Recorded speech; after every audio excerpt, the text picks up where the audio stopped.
what are the rights of the landlord and what are the rights of the tenant?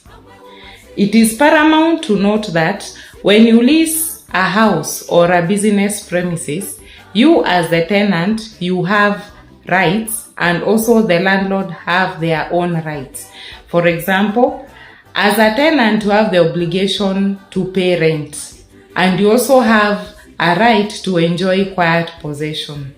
As the landlord has the right to correct that rent. However, they also have some obligation. And I know you'll ask me, sister, what are some of the obligations? They are supposed to make sure that the premises is fit for purpose. For example, when you lease a house or you lease a business premises and the floor is chipping off, it is the duty of the landlord to repair the tiles. It is also their duty to make sure that if the roof is leaking, it is kept in good condition. In addition to that, it is also paramount to note that a landlord has a right to enter the premises and do repairs. However, some of you have been asking me, sister, what happens if the house is leaking and the landlord has refused to repair it? Of course, if you have an issue with your house, you are supposed to inform them.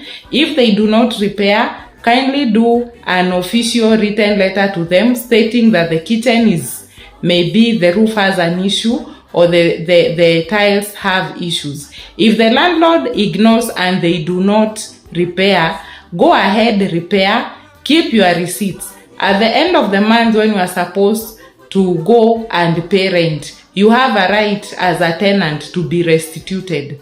That means the amount of money which you've used to repair that house should be deducted from the rent which you are supposed to pay. When I talk of restitution, I mean you are supposed to be taken back to the position where you were before the damages occurred. So if you repair the house, make sure you have all your receipts. At the end of the month, deduct the amount of money which you used from what you are supposed to pay rent and forward the rest of the money to the landlord.